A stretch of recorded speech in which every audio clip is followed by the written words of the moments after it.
been more than 20 years since I began working with bonsai. In the early days, as with most of us, I had more questions than I had answers.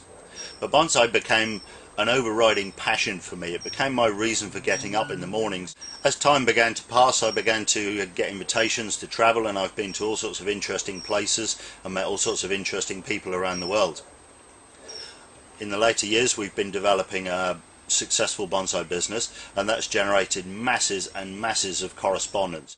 In all of those years, of all of that correspondence, of all of those emails, all of the phone calls and the hundreds of people that I've spoken to, there's one overriding question that seems to bear on people's minds, and it's got to the point where I'm so frustrated with answering the question, I've decided to do a YouTube movie exclusively dedicated to the subject. So, what is the question? How long do you leave the wire on a tree? Seriously? Seriously, how long do you leave the wire on a tree? Without wishing to be patronising or appear to be a complete arsehole, I decided it was time that we dealt with this question.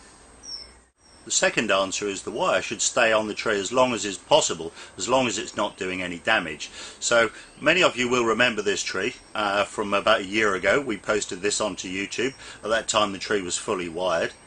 Now we've got to the point where we need to begin to remove some of the wire, so I'm just going to show you that, to show you the principles so that you will understand how long the wire needs to stay on the tree, and hopefully this will answer everybody's questions. Here you can see some thick wires that were laid on this branch just over a year ago. This branch hasn't fattened at all at this point. The wires aren't digging in, they're not marking the tree in any way, so these wires can stay put. Here we can see two separate wires. This one is fine, this is not digging in, the branch is not starting to thicken at all. This one, on the other hand, the branch has started to thicken, the wire is just starting to mark the branches, so that can be removed. The point of wiring is to shape branches. That process happens by basically applying the wire to the branch, bending the branch, and then allowing the branch to generate new sapwood in the new position. The new sapwood obviously grows to suit the position that we've put the branch into.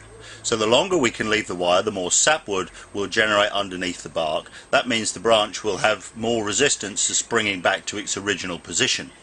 Now obviously there's a point at which so much sapwood is produced that the branch begins to swell and the wire starts to dig into the branch. That's the point at which we need to remove the wire. The time is immaterial. It depends on the growth of the tree. For instance, lower branches don't usually grow or fatten as much as higher parts of the tree. So as a consequence, we may be removing the wire in the top of the tree a long time before we remove the wire in the lower parts. The secret is to watch the branches very carefully, and as soon as they appear to be pinching in any way, then we remove the wire. If we leave the wire too long, on some trees like say pines and larch where the bark is very thick, it's not a problem because any wire marking will very quickly grow out. But on other particularly deciduous trees and thin bark species, it's important that we get the wire off as soon as we possibly can after the branches will have fixed in position, because if we leave them too long we'll scar the bark, and potentially that scarring will be there pretty much for the rest of the life of that tree as bonsai. Removing wire is something that relies on careful observation of the tree. You very often find that the thicker branches don't set in position so quickly, but because they support more foliage, they fatten more rapidly, so the wire needs to come off sooner. Conversely, on some species you find that the thick branches set very quickly and the thinner branches don't set so quickly. So in that case you may have to leave it longer one way or another. It really depends on the individual tree, and that's why I'm not going to give you a straight answer to the question, how long does a wire stay on the tree? The tools required for removing wire from bonsai are exactly the same as the tools required for applying wire to bonsai. We need a pair of pliers and we need a pair of wire cutters. Now when it comes to wire cutters and removing wire, it's really important that we have a good quality pair of wire cutters. The simple reason being, if we take something like this cheap pair of wire cutters, and if I put that wire into there and cut that, you'll see the end of that wire begins to fold upwards before it shears off. And the problem with that is, if we have a wire that's wrapped around a branch and the branch has begun to thicken, as we begin to cut the wire, the tendency of the wire cutter to fold the wire will move it sideways, and that can potentially cause all sorts of problems in removing bark from around the wire and cause all sorts of problems and damage to the tree. So a good pair of wire cutters is really important. But there are two basic types. There is a shear type, and in a shear type of wire cutters the blades actually pass each other. They're very good for small diameter wires and getting into very awkward places. For heavier wire we need something like this, and this wire cutter has two opposing blades, and you can see they just butt up to each other, they don't actually pass. And finally we need a good quality pair of wiring pliers. These ones, I don't know if they're wire pliers or gym pliers, but they have a very fine point, and they have an angled head which enables me to get into all sorts of inaccessible places, because on occasions I may need to get in and pull the end of a wire upwards away from the branch so that I can cut it cleanly. Wire cutters are particularly dependent on the pivot to make sure that the cutting edges stay aligned, because it's no good if the cutting edges are wobbling like this. And also with this type of wire cutter, if they don't meet up, the tendency is as you cut the wire it doesn't quite bite through, so it doesn't shear off. And right at the end, once you've closed the handles of the wire cutter, the natural tendency is, and you do this almost without thinking, is to give it a little twist. And as you give it a twist, it'll obviously break that tiny remaining wire material that's in between the cutting edges. But as you do, again, you will twist the wire on the branch this way, and that runs the risk of damaging the bark even further. So the basic idea is that we need to get the wire off as quickly as possible with the least amount of damage and stress on the tree. The next thing we need to do before we start removing wire is to actually cover the soil surface. This is something that's important and I very rarely see done. The reason for this is wire is generally copper or aluminium, both of which will corrode on the surface in contact with water and oxygen, and produce with copper obviously copper oxide, or with aluminium oxide. Both are detrimental to the health of the tree. And if you've got an open structured soil mix, all sorts of small pieces of wire will get in there, and so rather than run the risk of causing some problems to the roots, it's best to just cover this, and then that will catch all the wire as it comes out of the tree.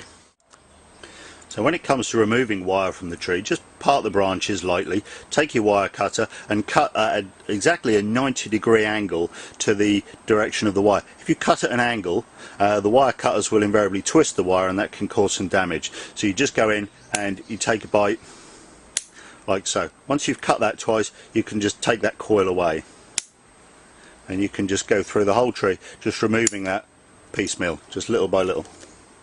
I know a lot of people like the idea of unravelling the wire, but that's time consuming. It can cause all sorts of damage to the tree as well, and the wire that you remove is absolutely worthless and no use for anything. So don't be a cheapskate, just prune the wire away. This causes the least amount of stress on the tree, and it gets the work done quickly and cleanly. And as you go along, just remove all the little cut pieces and let those fall out underneath. Now finished removing the wire from this area, and as you can see, it's just about evidence of where the wire has been, but it's not dug in so deeply that it's caused any permanent damage. It's the middle of summer here, this tree is growing very quickly, and these marks will disappear within a week or two. In this branch here you can see the wires perhaps pinched in a little bit more than we would like, and so rather than trying to get a wire cutter in there and trying to dig in there and cut that wire, what we do is just use the wire pliers, and just in the exact same direction of rotation of the wire, we take the end and we just bend that very carefully, and as we come round, that wire lifts up. Once we get a coil out, we can then prune the tail end away, and then using the pliers again, we come back in and we can remove that round to the next coil, and you can see that just begins to lift. And that's just enough to be able to get the wire cutters into there and prune that away. Then we can go in and same again. All the time we need to support the branch and be careful that we don't bend it more than we have to.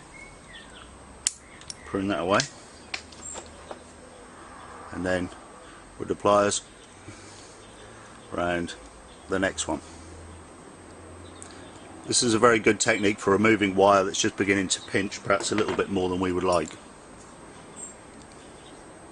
And there you can see This wire has caused some damage on this branch, but bearing in mind that this branch is nearly doubled in thickness in a year, within another year these wire marks will almost entirely disappear. And since this is not bonsai, it's only a tree in development, it's going to be several years before this tree goes on to exhibition. In that time these marks are going to completely disappear. But one of the significant things you can see here is that this wire is removed and this branch has stayed exactly in the position that it was placed over a year ago. No finish removing the wire from this juniper, and as it turned out it was okay to remove everything. As you can see, the branches have all stayed more or less in the position that we placed them originally, so that means the wire's done its work. Some of the definition has been lost, but at this stage in this tree's development that's fine. What will now happen is, for the next 2 years at least, this tree will be pruned, the foliage pads will be tightened up, we'll increase the twig density and ramification, and then maybe 2, maybe 3 years time we'll be able to go through and do some refinement wiring on this tree, and that will involve just placing the ends. The primary branches are all more or less fixed in the position that we need them to be in. So hopefully this demonstration has shown you the progression of the wiring technique, and hopefully once and for all has settled the question, how long do you leave the wire on the tree?